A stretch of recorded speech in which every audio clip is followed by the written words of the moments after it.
और शुरुआत आज की सबसे बड़ी खबर की। जी हां, बंगाल में कहावत है कोड़बो लोड़बो जीतबो रे, लेकिन बंगाल के हर चुनाव में एक ही कहावत निकल कर आ रही है, कोड़बो लोड़बो और मारबो रे, पीटबो रे भी इसमें शामिल कर लीजिए। तस्वीर देखिए जरा, बंगाल की पहली तस्वीर हम आपको दिखाने जा रहे हैं। देखिए, बाइक पर बुरी तरह से शख्स लाठी बरसा रहा है। 1 2 3 4 5 और 6 लाठियां, एक के बाद एक 6 लाठियां मारी इस शख्स ने। कैसे? ये बंगाल हिंसा की तस्वीरें हम आपको दिखा रहे हैं। देखिए, उसके बाद इस शख्स पर किस तरह से एक के बाद एक लाठियां मारी गई। ये देखिए, ये इस शख्स को पीटा जा रहा, नीली शर्ट वाले शख्स को बेरहमी से इसे पीटा गया। ये सिर्फ एक तस्वीर थी, ये पहली तस्वीर हम आपको दिखा रहे हैं। आइए आइए बंगाल की आपको हम दूसरी तस्वीर दिखाते हैं। एक और तस्वीर बंगाल की आपको दिखाते हैं। बंगाल हिंसा की तस्वीर देखकर आप दंग रह जाएंगे कि आखिर बंगाल में हो क्या रहा था। देखिए जरा तस्वीर, लोकेट चटर्जी की गाड़ी को घेर लिया किसी तरह। यह पुलिस वाला बचाने की और रोकने की कोशिश कर रहा है, लेकिन देखिए लोकेट चटर्जी की गाड़ी का शीशा तोड़ दिया गया। शीशा तोड़ने के बाद भी ये लोग रुके नहीं। ये देखिए, गाड़ी का शीशा टूटा, इसमें बीजेपी की नेता लोकेट चटर्जी बैठी हुई थी। और उसके बाद देखिए आगे की तस्वीर दिखाऊं, गाड़ी का के साथ जो काफिला था, ये देखिए, उस काफिले में जो गाड़ी थी उसका शीशा तोड़ दिया गया। गाड़ी के साथ एक और अर्टिगा कार चल रही थी, उसका शीशा तोड़ दिया गया। ये हाल थे। एक तस्वीर हमने आपको दिखाई, बंगाल की एक और तस्वीर दिखाइए। बंगाल की एक और तस्वीर मैं आपको दिखाऊंगा, बीच में अगर आप ले सके फुल स्क्रीन। तीसरी तस्वीर मैं आपको दिखाने जा रहा हूं। ये देखिए, पायल सरकार पर हमला हुआ। ये जो आप देख रहे हैं पायल सरकार की गाड़ी का शीशा तोड़ दिया गया। ये भी बीजेपी की नेता है। पायल सरकार की गाड़ी पर हमला हुआ है। आपको आइए चौथी तस्वीर मैं दिखाता हूं। चौथी तस्वीर जिसे आप देखने के बाद कहेंगे कि आखिर बंगाल में चुनाव हो कैसे रहा था, कैसे बीरभूम में बॉम्ब लगा दिया गया था, जिसे बॉम्ब को डिफ्यूज किया गया। ये देखिए तस्वीरें जरा देखिए, फुल स्क्रीन अगर मैं आपको दिखाऊं, इस बॉम्ब डिफ्यूज की तस्वीरें, किस तरह इसे डिफ्यूज किया गया।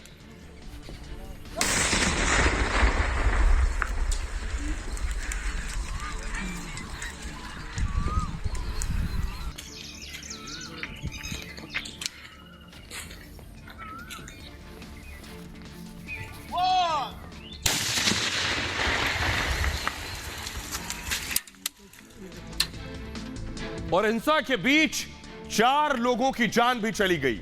यह बंगाल चुनाव के दौरान हिंसा हो रही थी और परिवार का रो रो कर बुरा हाल है। देखिए जरा,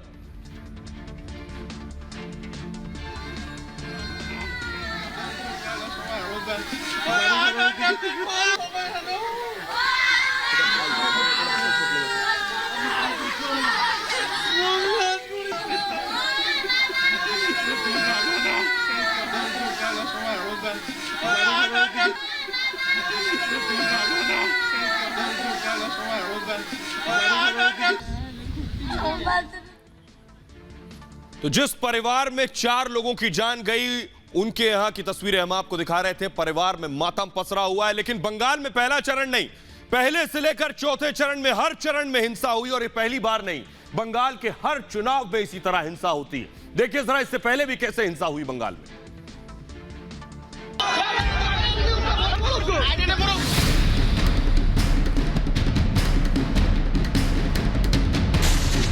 बीजेपी के पक्ष में जन समर्थन देखकर दीदी और उनके गुंडों में बौखलाहट हो रही है।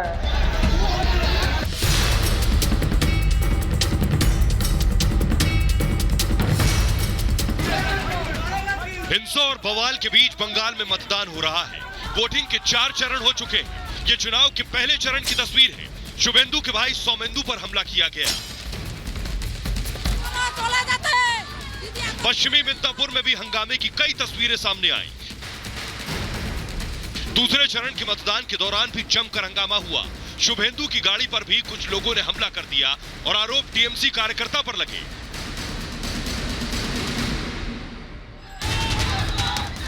बांकुड़ा में हंगामे के दौरान हालात इतने खराब हो गए थे कि पुलिसकर्मियों को लाठीचार्ज करना पड़ा।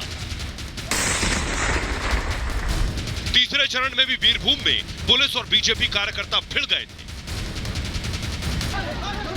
वहीं दुर्गापुर में टीएमसी कार्यकर्ताओं ने जमकर हंगामा किया।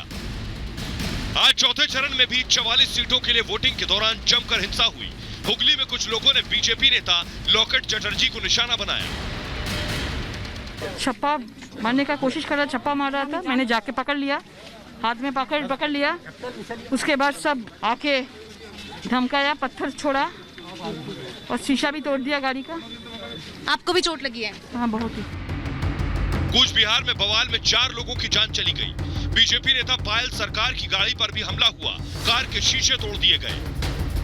हालात ऐसे थे कि कूच बिहार में टीएमसी उम्मीदवार रविंद्रनाथ घोष हेलमेट पहनकर वोट डालने पहुंचे और बोले बचने के लिए हेलमेट पहना है। হেলমেট পরতে কেউ কি বাধ্য করলো নাকি রবি? না, বাধ্য করেনি, নিজেকে বাঁচাতে, মাথা বাঁচাতে। কারণ গিরিন বাবুর মাথায় আঘাত করলেন, তখন নির্বাচন ছিলই না। और इस हिंसा के लिए सीधे सीधे बीजेपी टीएमसी पर आरोप लगा रही है। बीजेपी का कहना है कि बंगाल के चुनाव में यह हिंसा सिर्फ और सिर्फ ममता के गुंडे कर रहे हैं। देखिए जरा। आज की जो दुखद घटना हुई है कूच बिहार में, मैं इसके लिए पूरा ममता बनर्जी को जिम्मेदार मानता हूं। 6-8 लोगों का मौत भी हुई है, इसकी पूरी जिम्मेदारी ममता बनर्जी को है और उनके ऊपर 100 मोटो केस होना चाहिए। बंगाल में जंगल राज चल रहा है। बंगाल में का इंटरनल लॉ एंड ऑर्डर का हालत बहुत गंभीर है। गुंडागर्दी चलाई है, उसका विनाश इस बार होते ही रहेगा। और आइए अब आपको जल्दी से दिखाते हैं बंगाल में पहले चरण से चौथे चरण तक हर बार इसी तरह से हिंसा होती रही। आपके सामने ये तस्वीरें हैं, देखिए जरा। पहले चरण में 10 लोगों को गिरफ्तार किया गया हिंसा के आरोप में। दूसरे चरण की मैं बात करूं, दूसरे चरण में शुभेंदु की गाड़ी पर पत्थरबाजी हुई। तीसरे चरण में मैं आपको बताऊं कि तीसरे चरण में टीएमसी कार्यकर्ताओं का हंगामा देखने को मिला। और आज चौथे चरण में 4 लोगों की मौत हो गई, कूच बिहार में झड़प हुई है। लेकिन आपको मैं बताऊं कि कैसे ममता बनर्जी प्रधानमंत्री नरेंद्र मोदी और बीजेपी को जिम्मेदार ठहरा रही हैं। तो प्रधानमंत्री नरेंद्र मोदी सीधे सीधे दीदी को ललकार रहे हैं।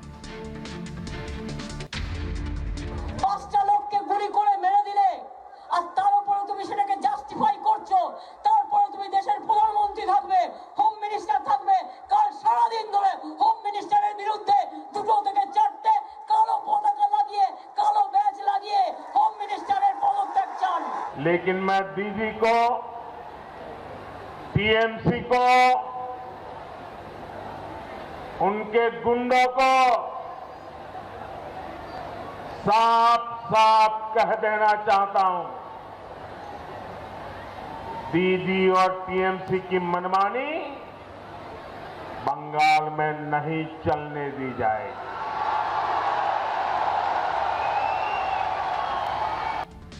तो प्रधानमंत्री नरेंद्र मोदी जीत का दावा कर रहे हैं, लेकिन ममता बनर्जी के करीबी, ममता के चाणक्य, ममता के मुरीद खुद प्रधानमंत्री नरेंद्र मोदी की जीत की भविष्यवाणी कर रहे हैं। जी हां, एक ऑडियो टेप सामने आया है जिसमें प्रशांत किशोर, जो ममता के रणनीतिकार हैं, ममता के स्ट्रैटेजिस्ट हैं, उनके चुनाव की पूरी प्लानिंग कर रहे हैं, वो खुद कह रहे हैं कि प्रधानमंत्री नरेंद्र मोदी का बंगाल में लोहा है। क्या कुछ कह रहे हैं प्रशांत किशोर, आइए आपको बताते हैं।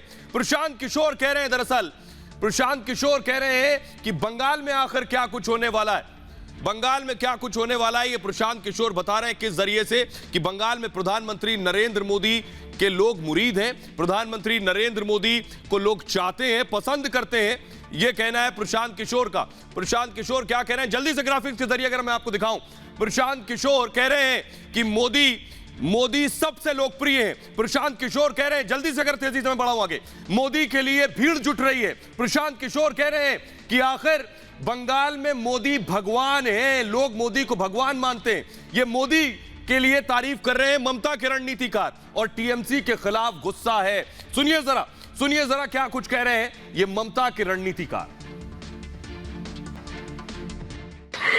Why is Modi so popular in West Bengal? I mean, is it only because of polarization and that they identify him as a, नहीं, देखिए वो तो एक पूरे what is it? Because it's not like they haven't seen, the performance both in central politics and in state politics where BJP has been in power. So what is it that is drawing West Bengal to him? Exactly. प्रशांत, इसी से एक जुड़ा हुआ सवाल ये भी है कि एंटी इनकम्बेंसी, इतना मैसिव इकोनॉमिक क्राइसिस में भी मोदी के खिलाफ एंटी इनकम्बेंसी नहीं है। क्योंकि जहां एक चीज आप देखें कि बंगाल में मोदी पहले तो एक बात है कि मोदी का एक कल्ट है जो कि बन गया है पूरे देश में, जो कि द डिग्री कुड वेरी, लेकिन 10%, 15%, 20%, 25% ऐसे लोग हैं जिसको मोदी में भगवान दिखता है। चाहे सही दिखे गलत दिखे वो एक अलग बहस का मुद्दा हो सकता है। स्पेशली जो यहाँ हिंदी भाषी है वो मोदी का सपोर्ट का कोर बेस है। कोर है। प्लस जो एंटी इनकम्बेंसी है वो स्टेट गवर्नमेंट के खिलाफ है, सेंटर के खिलाफ है नहीं।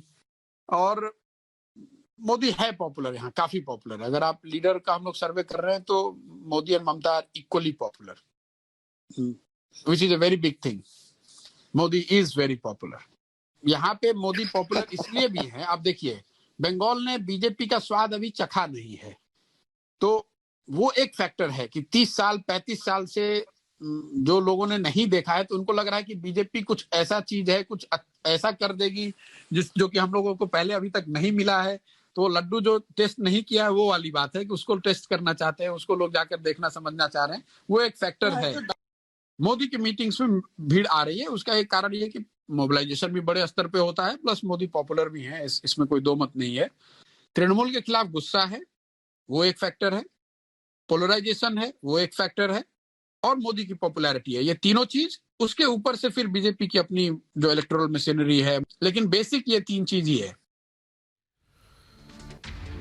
तो ये क्लब हाउस पत्रकार ये सब कुछ सुन रहे थे ममता के रणनीतिकार की जुबानी। इन क्लब हाउस पत्रकारों की हंसी नहीं निकल रही थी, बनावटी हंसी हंस रहे थे जब खुद ममता के रणनीतिकार की जुबान से मोदी की तारीफ सुन रहे थे। गला सूख गया था, घबरा रहे थे, हंस नहीं पा रहे थे। सोचिए आखिर क्यों? क्योंकि उन्हें यकीन नहीं था कि ममता के करीबी मोदी की तारीफ में कसीदे पढ़ेंगे। यही नहीं रुके प्रशांत किशोर, उन्होंने बताया कि आखिर बंगाल में दीदी की हार क्यों होगी, क्योंकि मुस्लिम तुष्टीकरण, अल्पसंख्यकों के लिए किस तरह से दरअसल पॉलिटिक्स का मिसयूज किया गया है, गलत इस्तेमाल किया गया है। सुनिए जरा प्रशांत किशोर ने आगे क्या कहा। जो मेजर जो प्रॉब्लम है which we have to accept कि 20 ईयर से there has been blatant effort and everything has been done to appease the minority. अब आप बंगाल को उठाकर देख लीजिए, पॉलिटिक्स का यहाँ एक लाइन का सिंपल फलसफा ये रहा है कि जिसको मुसलमान वोट करेगा वो सरकार बनाएगा। तो पूरी जो पॉलिटिकल इकोसिस्टम रही है, वो चाहे कांग्रेस की रही हो, लेफ्ट की रही हो, दीदी की रही है, वो सब मुस्लिम वोट को लेने के लिए उस तरह से सोच उनकी रही है। पहली बार हिंदुओं को ऐसा लग रहा है कि अच्छा भैया हमको भी तो कोई पूछ रहा है। ऐसा नहीं है कि एकदम से सोसाइटी ही गलत है, कहीं ना कहीं there is some element which BJP is exploiting, and that element is coming from the blatant misuse of minority politics by some of these parties. तो आप उससे हम और आप इनकार नहीं कर सकते हैं।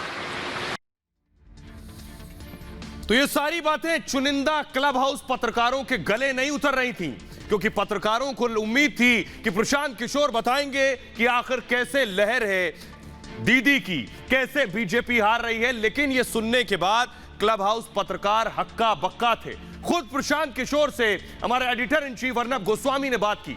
सुनिए जरा प्रशांत किशोर की एक्सक्लूसिव बातचीत के अंश। अभी 3-4 जो एग्जिट पोल्स है उसमें भी तो दिख रहा है कि बीजेपी के नंबर्स बढ़ रहे हैं आपके। नहीं, किसी भी पोल ने, जो भी चाहे उनकी जो भी क्रेडिबिलिटी हो उन पोल्स की, पोल ने अभी तक बीजेपी को बंगाल जीतता हुआ नहीं दिखाया। मगर आपने जो पहली वाली बात कही थी अभी आज नहीं कह पाएंगे। बिल्कुल ही कह, आपने कहा था कि अगर 99 से ज्यादा सीट मिल जाए बीजेपी। फिर से मैं रिपीट कर देता हूं आपके दर्शकों के लिए कि बीजेपी को लेकर जो मैंने बात दिसंबर में कही थी उसको फिर से रिपीट कर देता हूं। 3 फेज चुनाव होने के बाद I am much more convinced that BJP is not crossing 100। BJP की संख्या, सीटों की संख्या, जीतने वाली सीटों की संख्या 100 से कम रहेगी। तो प्रशांत किशोर एक प्राइवेट चैट रूम में दूसरी बात कर रहे थे, क्योंकि उन्हें पता नहीं था कि यह प्राइवेट है।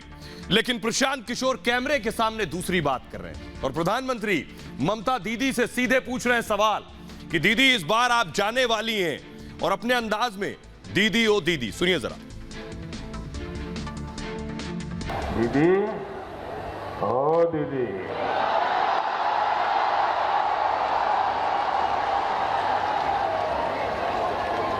बंगाल के लोग यही रहेंगे। दीदी लिख करके रखो, यही रहेंगे। अगर जाना ही है तो सरकार से आपको जाना होगा दीदी, आपको जाना। दीदी ओ दीदी,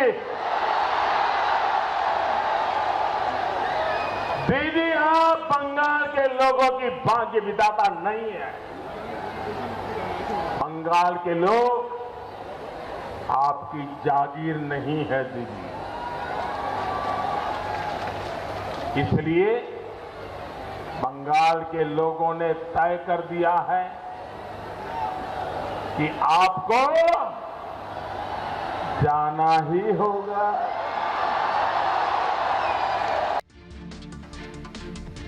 तो दिन भर मोदी पर हमला करने वाले पत्रकार आखिर बेचैन हैं। उन्हें समझ नहीं आ रहा आप करें क्या। आपको बताते हैं आगे और क्या कुछ कहा। आगे जो वो कहा प्रशांत किशोर ने इन पत्रकारों के सामने, उसके बाद तो वो हिल गए। देखिए जरा, प्रशांत किशोर ने कहा कि आखिर कौन कौन मोदी को वोट दे रहा है। प्रशांत किशोर ने कहा कि मतुआ समुदाय मोदी को वोट दे रहा है। प्रशांत किशोर ने इसके बाद क्या कहा, जल्दी से अगर मैं दिखाऊं इसको।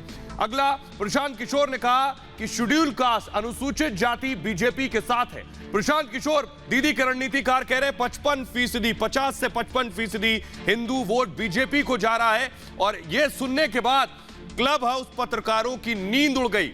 जी हां, आपको बताऊं, क्लब हाउस पत्रकारों की जुबान लड़खड़ाने लगी। उन्हें समझ नहीं आ रहा था कि अब क्या कहें। क्लब हाउस पत्रकार खुद प्रशांत किशोर से पूछ रहे हैं कि मतुआ भी बीजेपी के साथ है, शेड्यूल कास्ट भी बीजेपी के साथ है, हिंदू भी बीजेपी के साथ है, तो ये बताइए टीएमसी के साथ कौन है। सुनिए। Prashant, then who's voting for Trinamool? Because you're saying the Matuas are voting for the BJP, the Dalits are voting for the BJP, OBCs are voting. Yeah, okay, so I'm saying I'm talking about different communities, right? So OBCs, you're saying most, all Hindus are voting for BJP. So who's voting for TMC and why are you so confident that BJP? I have said 50%, 50 to 55% Hindus are voting for BJP. और सिर्फ इतना ही नहीं, आपको जानकर ताज्जुब होगा अब हुआ क्या कि ये सारी बातचीत पत्रकारों के साथ हो रही थी प्रशांत किशोर की। प्रशांत किशोर को यह नहीं पता था कि ये जो बातचीत हो रही है सार्वजनिक हो जाएगी, और पत्रकारों को यह नहीं पता था कि प्रशांत किशोर ये जवाब देंगे जिसकी शायद उन्होंने उम्मीद नहीं की होगी। देखिए दोनों ही तरफ से कैसे सब हक्का बक्का रह गए। सुनिए। Because people take money from both sides and then vote whoever they want to vote. Okay, it was a differentiator when one person was distributed. People are tweeting about this clubhouse thing, and they're saying that Prashant Kishore, along with other journalists, we have declared victory of Narendra Modi in West Bengal. Is it open? I don't know. I mean, somebody has just tweeted the screenshot on Twitter, tagging me and other people, and saying that we all have declared Narendra Modi's victory in West Bengal. But who's done that? Okay, then okay.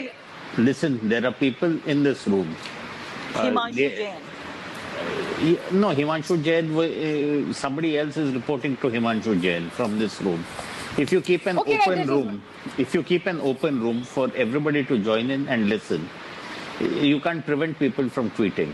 And No, these things don't matter. Anyone can say anything, right? I mean, it doesn't make a difference. I know, Yeah. I know, but this is often seen as evidence. And one more thing I just needed people to remember was that whatever you say on Clubhouse is recorded.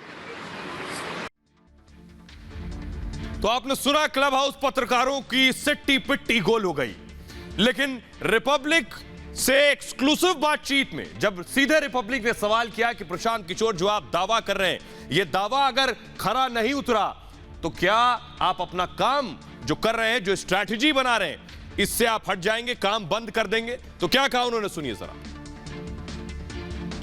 अगर ऐसा हुआ तो मैं जो भी काम करता हूं पिछले 8-10 साल से करता रहा हूं as a political aid to various political parties, वो मैं नहीं करूंगा, ये काम छोड़ दूंगा। आप तो इस बात को मुकर जाएंगे। आप मैं नहीं मुकरूंगा। आप मुझे उस दिन फिर फोन आप छोड़ देंगे? बिल्कुल छोड़। अपनी कंपनी आईपैक बंद कर देंगे? बिल्कुल छोड़ दूंगा। आपके लिए हजारों लोग काम करते हैं, क्या करेंगे? मेरे लिए कोई काम नहीं करता है, पहली बात तो ये है। लेकिन I will cease to exist as a political. आप बाहर निकल जाएंगे? मैं निकल जाऊंगा, काम छोड़ दूंगा। क्या करेंगे आप? अब क्या करूंगा ये तो नहीं, राजनीति में आ जाएंगे फुल टाइम? भाई जो कुछ भी करूंगा ये नहीं करूंगा, इतना तो मैं आपको कह रहा हूं। आप बीजेपी के किसी लीडर, सारी फाइट तो आप, ऐसा है अगर बीजेपी के लोग इतने कॉन्फिडेंट हैं, उनसे जरा पूछ के बताइए किसी की हिम्मत है तो कह के ये दिखाए कि वो बीजेपी 200 सीट यहाँ जीत रही है और अगर नहीं जीतेगी तो छोड़ देंगे अपना। इमोशनली इन्वॉल्व हो गए? मैं इमोशनली इन्वॉल्व नहीं हूं, मैं बिल्कुल ही प्रैग्मेटिकली और थॉरो असेसमेंट के बाद बता रहा हूं कि अगर बीजेपी को लगता है कि वो 200 सीट जीत रहे हैं, let them come on record and से कि बीजेपी 200 सीट नहीं जीतेगी, तो हम लोग अपना पद छोड़ देंगे। प्रशांत किशोर कह रहे हैं कि वो अपना पद छोड़ देंगे, लेकिन प्रशांत किशोर की ये बात सामने आने के बाद जो खुद मोदी की जीत की भविष्यवाणी कर रही है, अब बीजेपी दरअसल हमलावर है। बीजेपी प्रशांत किशोर पर हमला कर रही है और बीजेपी प्रशांत किशोर के कंधे पर ममता पर टारगेट कर रही है। सुनिए। ममता बनर्जी लोकसभा चुनाव में 18 सीट हारने के बाद प्रशांत किशोर को लाया था नाइया पार कराने के लिए।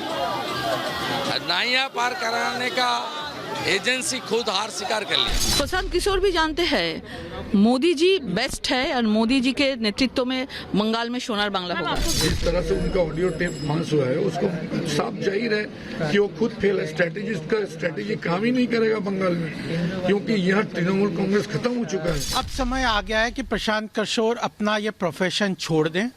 उन्होंने अपने आप खुद कहा था कि अगर पश्चिम बंगाल में टीएमसी हारती है, भारतीय जनता पार्टी की सरकार बनती है, तो मैं ये अपना प्रोफेशन छोड़ दूंगा। तो बीजेपी हमला कर रही है लगातार, लेकिन प्रशांत किशोर से एक्सक्लूसिव बातचीत की editor in chief Arnab Goswami ने सीधा सवाल मुस्लिम वोटों से किया, क्योंकि दीदी का मेजॉरिटी वोट मुस्लिम है। सीधा सवाल ओवैसी से जुड़ा किया तो प्रशांत किशोर ने कहा वो जानते भी नहीं कि ओवैसी चुनाव लड़ रहे हैं और किन सीटों पर लड़ रहे हैं ये भी नहीं पता। सुनिए जरा। आप कह रहे हैं कि मुस्लिम वोट आपके लिए एकजुट होकर वोट करेंगे, तो बहुत सांप्रदायिक बात है। ऐसा बिल्कुल ममता बनर्जी ने कहा है, मैं आपने नहीं, ममता बनर्जी ने कहा है। हम लोगों ने ऐसा कभी नहीं कहा है। तृणमूल उन्होंने जो ममता बनर्जी ने कहा है वो दोनों के लिए कहा है, मुस्लिम के लिए भी कहा और हिंदुओं के लिए नहीं कहा है, सिर्फ मुसलमानों। तृणमूल के चुनाव प्रचार की, चुनाव को लेकर जो तृणमूल की सोच है, जो स्ट्रेटेजी है, वो बिल्कुल ही क्लियर है कि हम लोग बंगाल के 10 करोड़ लोगों को रीच करना चाहते हैं, उनसे बात करना चाहते हैं, उनको समझाना चाहते हैं। आपने कहा है कि उनको ये बताना चाहते हैं कि why they should vote for Trinamool. Muslim vote एकजुट होकर वोट करे। हैदराबाद से गुंडे आ रहे हैं, बीजेपी से पैसा ले रहे हैं, ये मुस्लिम वोट को लेकर ऐसा बिल्कुल कहा है। हैदराबाद से तो कोई यहाँ है ही नहीं, तो क्यों? ओवैसी, असदुद्दीन ओवैसी इधर है, ऑल इंडिया एमआईएम है, जिनको आप रैली नहीं करने दे रहे, परमिशन नहीं मिल रही। वो कह रहे हैं, हमको इंटरव्यू दिया कल ओवैसी ने और कहा कि हमको रैली का परमिशन नहीं। 294 सीट में आप कह रहे झूठ बोल रहे हैं। ओवैसी कितने सीट पे चुनाव लड़ रहे हैं? आप कह रहे झूठ बोल रहे हैं। मुझे तो ये भी नहीं पता कि ओवैसी चुनाव लड़ रहे हैं कि नहीं, और लड़ रहे हैं तो कितने। आप तो आने नहीं दे रहे उनको। मैं कह रहा हूं कि Owaisi is not a factor. अगर कितने सीट पे चुनाव लड़ रहे हैं, नहीं लड़ रहे हैं, मुझे ये भी नहीं पता। आपको ये तो पता होगा कि अगर 5%, 6% मुस्लिम वोट आपसे हट के आईएसएफ या ओवैसी के पास आ जाए तो सबसे ज्यादा नुकसान आपको। कुछ नहीं होगा। आप कह रहे हैं मुस्लिम वोट करे आपके लिए कि नहीं करे, नुकसान नहीं। मैं ये नहीं कह रहा हूं। मैं ये कह रहा हूं कि किसी एक समुदाय के, किसी एक वर्ग के 5%, 10% वोट इधर या उधर होने से कोई फर्क नहीं पड़ने वाला है। तृणमूल को 45% से ज्यादा वोट आएगा, और जो पार्टी भी तृणमूल को यहां बंगाल में हराना चाहती है उसको ये सोचना पड़ेगा, उसको देखना पड़ेगा कि उसको 45% वोट कहां से आ रहे हैं, वो बीजेपी को नहीं आ रहा है। केंद्रीय गणित से थोड़ी होती है, तो इमोशनल बातें हैं। बात इमोशनल है। लोग डरे हुए हैं इधर, लोग कहते हैं कि डरे हुए हैं इधर, लोग कहना नहीं चाहते कि हम बीजेपी के लिए वोट करेंगे, कि इतना आतंक फैला के रखा है। सही बात है। अगर आप देखिए, आप कह रहे हैं कि लोग डरे हुए इसलिए कोई बीजेपी के पक्ष में नहीं बोल रहा है, लेकिन वो जाकर वोट देंगे बीजेपी को। सेम आप ही कह रहे हैं कि बीजेपी का चारों ओर मोमेंटम दिख रहा है, बीजेपी की सारी रैलियां हो रही हैं, बीजेपी के पक्ष में हवा दिख रही है। दोनों बात सही कैसे हो सकती है? मैं कह रहा हूं, या तो लोग बोल नहीं रहे हैं, मैं कह रहा हूं, या तो लोग बोल नहीं रहे हैं। मैं कह रहा हूं कि लोग एग्जिट पोल में नहीं बोलेंगे, मगर वोट के दिन में हम शायद तो बीजेपी कर रहे हैं। हम तो एग्जिट पोल नहीं कर रहे हैं, हम एग्जिट पोल के आधार पे आपको नहीं बता रहे हैं। 3-4 जो एग्जिट पोल्स है उसमें भी तो दिख रहा है कि बीजेपी के नंबर्स बढ़ रहे हैं, आपके नहीं। किसी भी पोल ने, जो भी, चाहे उनकी जो भी क्रेडिबिलिटी हो उन पोल्स की, किसी भी पोल ने अभी तक बीजेपी को बंगाल जीतता हुआ नहीं दिखाया। सिर्फ इतना ही नहीं, दीदी के चंडी पाठ पर सवाल किए गए कि ममता बनर्जी आखिर चंडी पाठ क्यों कर रही। ममता बनर्जी मंच से यह क्यों बोलना पड़ रहा है कि वो हिंदू हैं, उन्हें अपना गोत्र क्यों बताना पड़ रहा है, उन्हें यह क्यों बताना पड़ रहा है वो ब्राह्मण हैं। सुनिए जरा। बिल्कुल नहीं, तृणमूल से बिल्कुल नहीं। तो चंडी पाठ की बात, अपने गोत्र की बात, हिंदू वोट भी जाते हैं, मुस्लिम, ये क्या हो रहा है भाई? आप अपने अगर आपको लगता है कि भाजपा जय श्री राम कह रही तो घबराई हुई है? अगर भाजपा के जय श्री राम कह रही तो हमेशा कहती है, आप लोग हमारे भाजपा हमेशा कहती है, आप लोग आजकल कह रहे हैं। नहीं, हम लोग हमेशा, भाई दीदी हमेशा से चंडी पाठ करती हैं, नोटिस आप आज ले रहे हैं। अगर मंच से चंडी पाठ इस बार से पहले कभी नहीं, अगर तो 2 मई को तस्वीर साफ हो जाएगी नतीजों के बाद कि कौन कितने पानी में है। फिलहाल खबरों में आगे बढ़ते हैं और बात करते हैं कोरोना की। कोरोना जानलेवा होता जा रहा है और खतरनाक होता जा रहा है, और सबसे ज्यादा खतरनाक बच्चों के लिए हो रहा है। ऐसा पहली बार है कि कोरोना बच्चों में बढ़ रहा है। बच्चों में खतरा कोरोना का और ज्यादा पैदा हो रहा है। जो कोरोना अब तक बच्चों को नहीं हो रहा था, बच्चे जिससे महफूज थे, वो कोरोना के शिकार अब बच्चे हो रहे हैं। सवाल यह है कि आखिर क्यों बच्चों को कोरोना शुरू हो गया है, आखिर बच्चों को कैसे कोरोना से बचाएं। देखिए रिपोर्ट।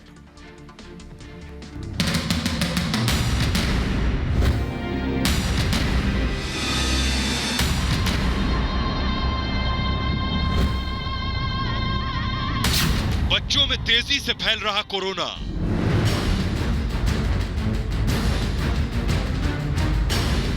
अभी जो नया लहर आई है उसमें कई ऐसे नए स्ट्रेन्स आ रहे हैं जिनकी रफ्तार बहुत तेज है, जिनका संक्रमण की दर बहुत तेज है, और वो बच्चों को और युवा वयस्कों को भी अपनी चपेट में ले रहे हैं। दूसरी लहर से बच्चों को बचाना।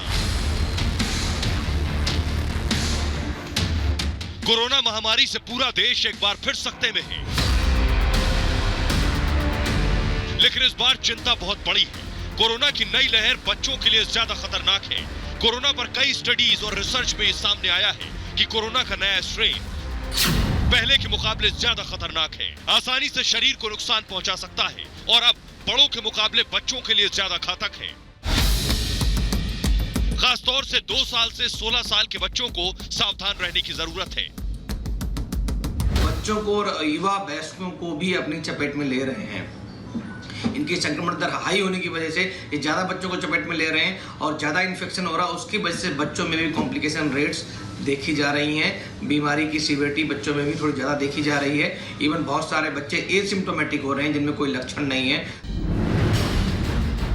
कोरोना की पिछली लहर बच्चों के लिए उतनी खतरनाक नहीं थी, यही वजह है कि बच्चे सुरक्षित थे। लेकिन इस बार की लहर में बच्चे कोरोना से ज्यादा प्रभावित हो रहे हैं। चिंता इस बात की भी है कि अब तक कोई भी वैक्सीन नहीं बनी है जिसकी खुराक बच्चों को दी जाने की मंजूरी मिली हो। ऐसे में अगर बच्चों में कोरोना के लक्षण दिखे तो तुरंत टेस्ट कराएं।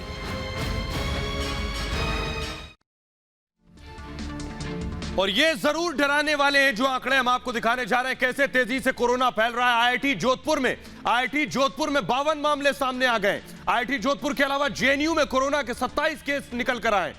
एम्स में कोरोना के 27 मामले सामने आ गए हैं, और गंगाराम हॉस्पिटल में 37 मामले सामने आ गए। आपको बताएं कि गंगाराम में जो 37 मामले सामने आए हैं, इन 37 मामलों में से 35 वो लोग हैं जो कोरोना के दोनों डोज ले चुके थे, यानी कोरोना वैक्सीन के दोनों डोज 35 डॉक्टरों को लग चुके थे, उन्हें भी कोरोना हो गया है। देखिए जरा कि आखिर वैक्सीनेशन के बाद भी कोरोना क्यों हो रहा है, और आपको आगे बताएंगे कि आखिर इसके पीछे वजह क्या है। पहले सुनिए। फर्स्ट वेव खत्म हो रही थी तो थोड़ी लेक्सिटी होती सबकी, पेशेंट की तरफ से भी, डॉक्टरों की तरफ से भी।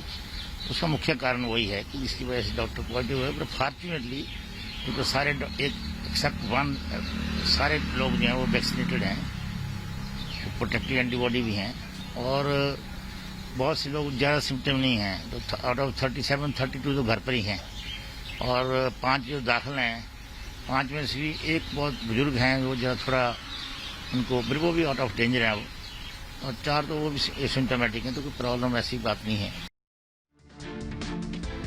और आइए, सबके लिए जानना बहुत जरूरी है, जिन लोगों में डर और खौफ है कि आखिर वैक्सीन के बाद भी कोरोना क्यों हो रहा है, तो खास आपके लिए जानना जरूरी है कि वैक्सीन के बाद कोरोना हो क्यों रहा है। कोरोना होने के पीछे वजह यह है वैक्सीन के बाद भी कि वैक्सीन 100% गारंटी नहीं है।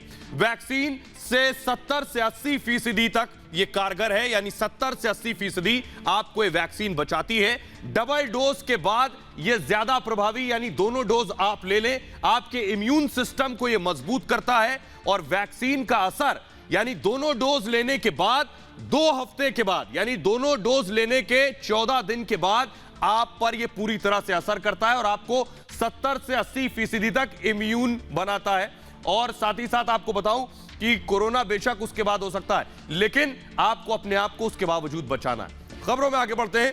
खबर ज्ञानवापी की। बाबरी के बाद ज्ञानवापी की खुदाई की आदेश अदालत ने दिए तो उस पर सियासी संग्राम मच गया है। असदुद्दीन ओवैसी तक से लेकर अखिलेश यादव तक सवाल उठाने लगे। देखिए जरा रिपोर्ट।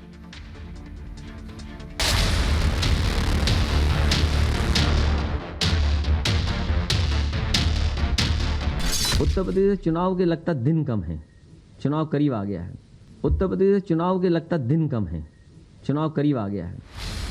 काशी विश्वनाथ ज्ञानवापी केस में अदालत के आदेश के बाद यूपी में सियासी पारा एक बार फिर चढ़ने लगा है। ज्ञानवापी मस्जिद के पुरातात्विक सर्वेक्षण के आदेश के बाद उत्तर प्रदेश में सियासी हलचल तेज हो गई है। समाजवादी पार्टी के अध्यक्ष को इसमें चुनावी आहट सुनाई दे रही है। उत्तर प्रदेश में चुनाव के लगता दिन कम है, चुनाव करीब आ गया है। उत्तर प्रदेश में चुनाव के लगता दिन कम है, चुनाव करीब आ गया है। उत्तर प्रदेश में चुनाव के लगता दिन कम है, चुनाव करीब आ गया है। कठिन सवाल यही है कि भारतीय जनता पार्टी हटे यहाँ से। बीजेपी पर निशाना साधते समय अखिलेश यादव भूल गए कि सर्वेक्षण का आदेश यूपी सरकार ने नहीं बल्कि अदालत ने दिया है। ऐसे में सर्वेक्षण पर सवाल उठाना अदालत पर सवाल उठाना है। सरकार के फैसलों का विरोध करना विपक्ष का अधिकार होता है, लेकिन अदालत के आदेश पर राजनीति को कहां तक सही माना जा सकता है। अखिलेश से पहले ओवैसी ने भी इस आदेश पर सवाल उठाते हुए कहा था कि all India Muslim personal law board और मस्जिद कमेटी को इस आदेश पर तुरंत अपील करनी चाहिए और इस पर सुधार करवाना चाहिए। एएसआई सिर्फ धोखाधड़ी का पाप करेगी और इतिहास दोहराया जाएगा, जैसा बाबरी मामले में हुआ था। साफ है कि ज्ञानवापी मामले में अदालत के आदेश के बाद अपनी सियासी जमीन खो चुका विपक्ष एक बार फिर भ्रम की राजनीति करके वोट की फसल काटने में जुट गया है।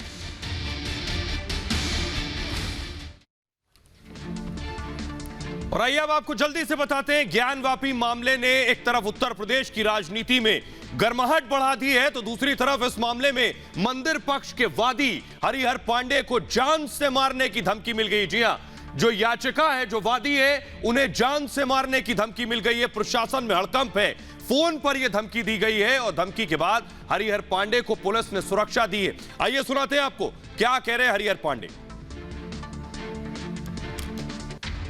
मैं कोर्ट में मौजूद था जब फैसला आया है। फैसले के बाद हम 3:30-4 बजे घर आए हैं। गुमनाम मोबाइल पर हमारे फ़ोन आया और बड़े प्रेम से उस आदमी ने बोला, पांडे जी बोल रहे हैं हम? कहे हाँ। कहे मुकदमा तो आप जीत गए। हम कहे अभी नहीं, अभी तो एएसआई के जांच के लिए आदेश हुआ है न्यायालय का, मुकदमा कहाँ से जीत गए? तो कहा कि जांच हो जाएगी, पुरातत्व वाले घुस जाएंगे अंदर। हम कहे ये तो सरकार का काम है, न्यायालय का काम है। क्या परिणाम क्या होगा जानते हैं आप? न आप रहेंगे और न ही आपके सहयोगी।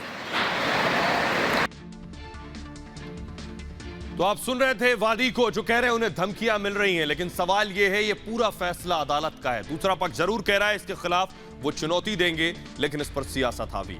फिलहाल आप देख रहे थे ये भारत की बात है में इतना ही। रुक रहा है ब्रेक के लिए, लौट रहा है कुछ और बड़ी खबरों के साथ।